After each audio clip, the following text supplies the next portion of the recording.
Welcome to another episode of The Ugly Truth, where we talk about reality, we talk about life, we talk about things that people refuse to talk about in mainstream media.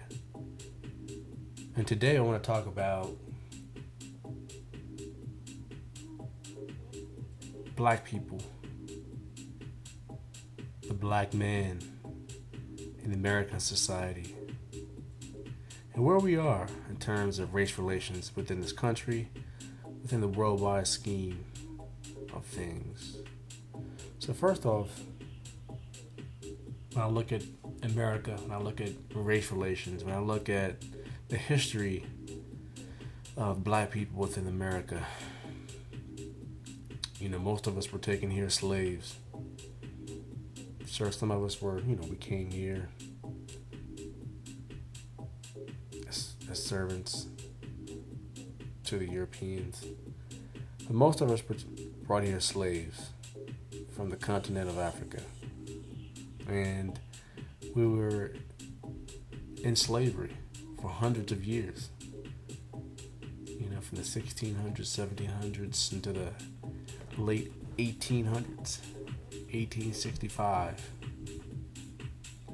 And after slavery was over, and then we had an era of segregation, discrimination, and Jim Crow. There was no Reconstruction. Then civil rights. And again, here we are today. And when you look at this situation that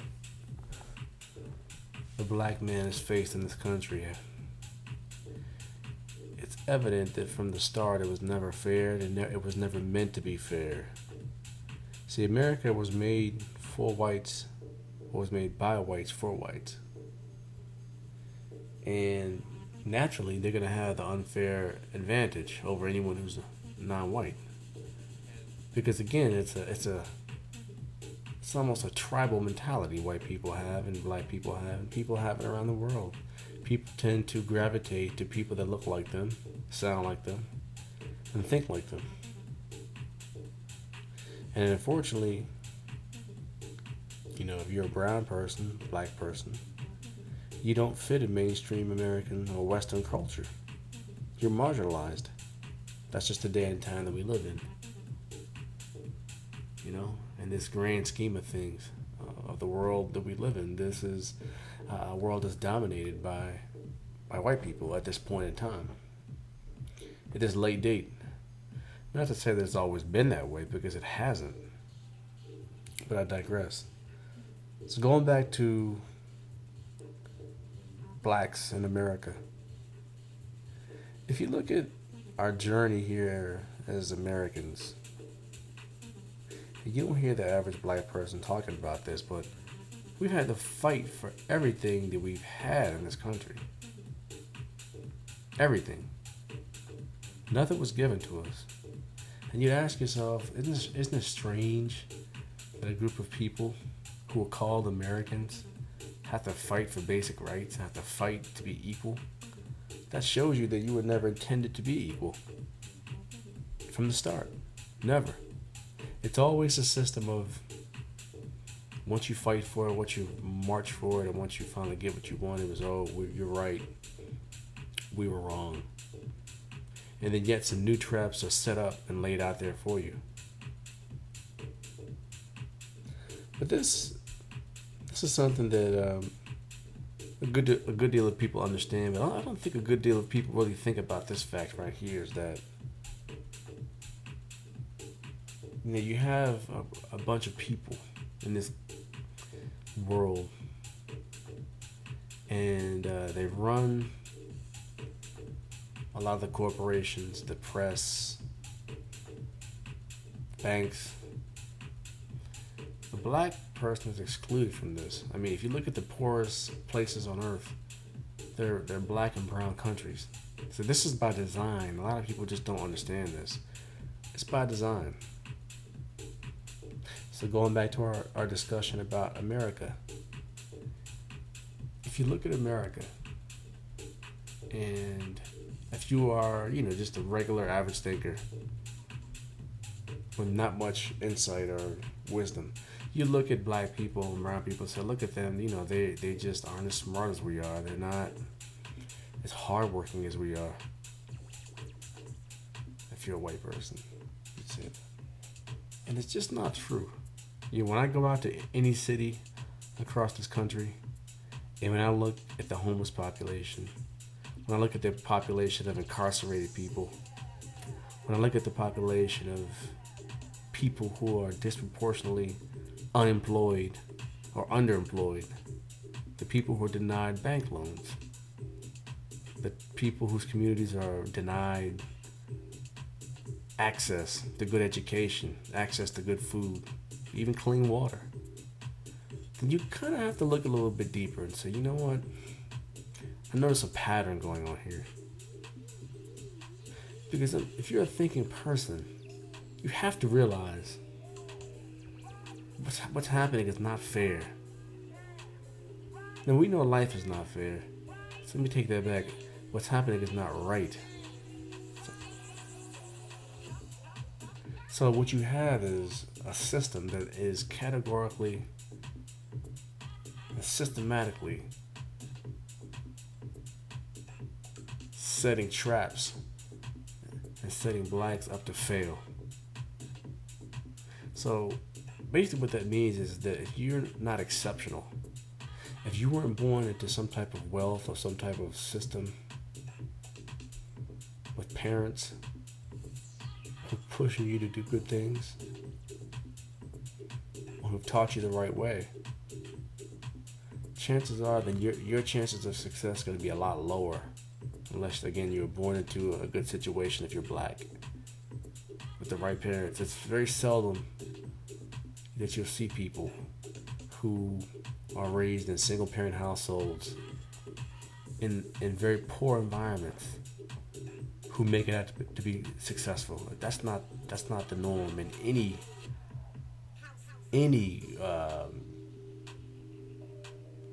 nationality or demographic. So we're at a disadvantage. Again, this is not something that I'm saying so we can make excuses for it, but these are just facts. Our neighborhoods are the worst. And I think the problem is that we're waiting for someone else to solve our own problems, and that's never going to happen because, again, it's been shown before that people don't care. So unless you start caring about your own community, about your own brother, your own sister, about building wealth within your own community, it's never going to happen. Because people don't care about you. See, no one cares. This is why I don't get caught up in Republican versus Democrat. Because at the end of the day, neither one of those groups really care for black people. They care about you when it's time to get a vote. Outside of that, they really don't care about you.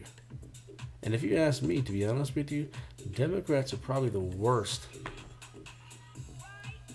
in this political system. They're probably the worst. Because what they'll do is they'll lie with a smile on their face and say, oh, we care about you. Oh, we need your vote. Let's partner together. But they don't care. They're not doing anything to build programs and really to help you. Because it's really not their responsibility to help you. It's your responsibility to help each other. But I don't trust people who lie to me. At least Republicans will tell you they don't like you. They'll at least state the truth. But this is the problem in America. And it's not just a problem here in America. It's really a worldwide problem. When I look at places like Africa, a continent that has so much wealth, and yet still there's so much poverty there. If you look at this thing with the discerning eyes, you have to kind of notice a pattern here. And you notice that European and American influence in Africa has been a cancer on these African nations. So what they do is they basically have situations where they corrupt leaders in these African nations. They buy them out. They give them millions of dollars and say, look, if you do what we want you to do, we'll keep you in power. And you're going to have millions and millions of dollars for you and your family and your friends. And what they'll do is they'll have American corporations come in there and pillage. They destroy the environment. They rob the resources. And these silly leaders, yeah, they collect a couple $1 million here, maybe $100 million here. Meanwhile, the American companies who exploit the resources are exploiting billions of dollars from these African continents. And then once the American government is tired of this leader, they'll throw them in prison and say, oh, they broke some laws, and they're never to be heard from again. But the whole idea is basically to keep Africa in confusion and in poverty and ignorant. Because you cannot exploit someone who is intelligent. You can't exploit someone who is aware of the issues, and you certainly can't exploit someone who's wealthy, who has resources. You can't exploit them, but you can exploit the poor, the ignorant, the unlearned. You can exploit them, and it goes back to here in America. Look at the ghettos across America. Poor, ignorant, uneducated. And it drives a cycle of poverty and a cycle of violence across these nations. And this is the way a certain segment of our government wants it to be. They don't want change. Places like Chicago where people are getting murdered left and right, they don't really care about that.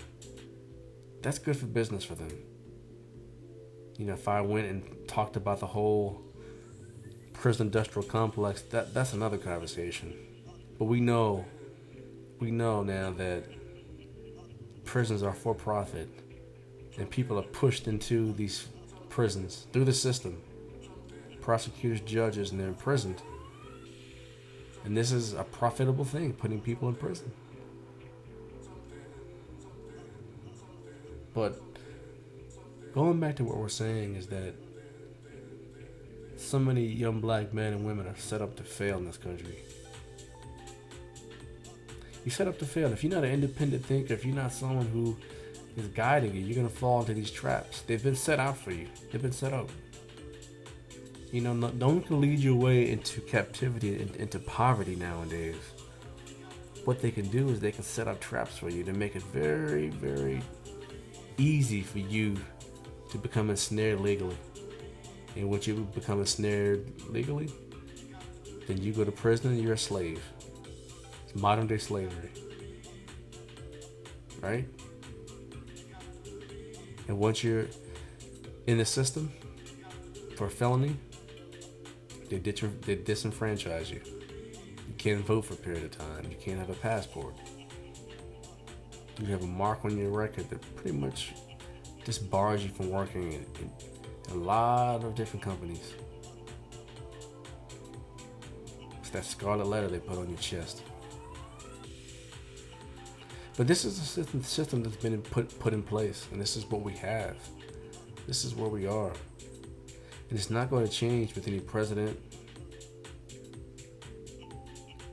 It's not going to change until you start change with yourself and your family and your neighborhood and your city and your state.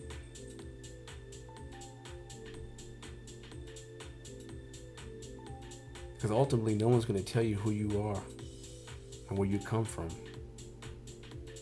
Because history has been skewed. We've been lied to. We've been lied to and said that we are savages from Africa. We all have bones in our noses. You know? We were ignorant. But if you are someone who is educated and you study history, then you know that's a lie. You know that we didn't run around naked in Africa with bones in our noses. We had civilization in Africa. before Western Europe, when they were running around as barbarians in the mud and caves. We had sophisticated societies with technology. See, this is the stuff that they don't tell you. Because the fight is really, it's for your mind. You see so many people who are just broken down now because they don't know who they are. They let society define who they are. And I don't believe in anyone superior to anyone. This is what's being portrayed, is that, for so many years and so many centuries in America, that white people are basically superior to all races, which is a lie. I believe in mankind as a whole. We are all children of God. Society, if you think of mankind, you have to think of mankind as an organism. And this organism has evolved throughout thousands and thousands and thousands of years. And where we are today is only based upon where we were thousands of years ago. And it just so happens we're at a period of time where it seems like the white people are the smartest, brightest, most advanced people on the face of the planet, but that wasn't always so. That wasn't always so. See, again, we're an organism. Black people and brown-skinned people were the founders of civilization. Founders of civilization. Of all technology. It was built upon and perfected by the latter races, by the latter civilizations. But we wouldn't be where we are today if it wasn't for the technologies that we built upon. It wouldn't be possible. This is why I say that no one is superior to anyone. That's foolish, but you have so many people who walk around and think because we live in the world that we live in that they're superior because they have a white skin color. And it's just crazy. And I see white people all the time, and you can't tell them that deep down they know that they're superior. That's the way they feel. That's their belief. Without them saying anything, they know they're better than you are. And on the flip side of that coin, especially black folks, there's this, especially southern black folks, I would say, there's an air of attitude of kind of an inferiority complex, that they're not good enough, that they have to compete, that I'm not as good as you deep down. And that's a lie. So as a man thinks, he is. I've never thought anyone to be superior to me in any way. I never wanted to be anything but who I am. So it takes a real strong person, especially if you're a black or brown person, to live in this society nowadays and kind of maintain your standards and stand on principles of who you are, and not try to shift and change with the times. Because society tells you that you're not as good, that you're less than.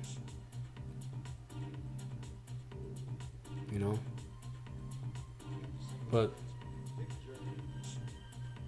this is the way that it's been, and this is the way that it will be for a brief time.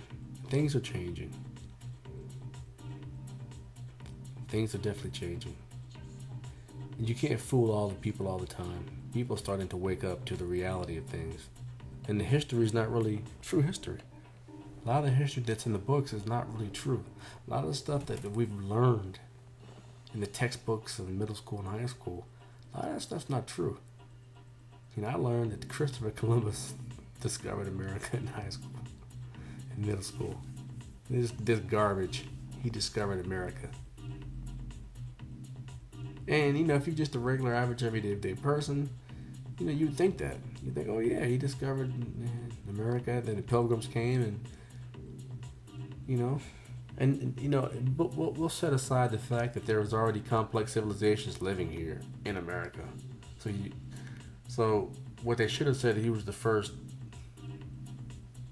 Western European to discover America, but that's not even true. They found out that the Vikings were here before Christopher Columbus. But before all that, Africans had been here trading with the natives hundreds of years ago. More than likely thousands of years ago.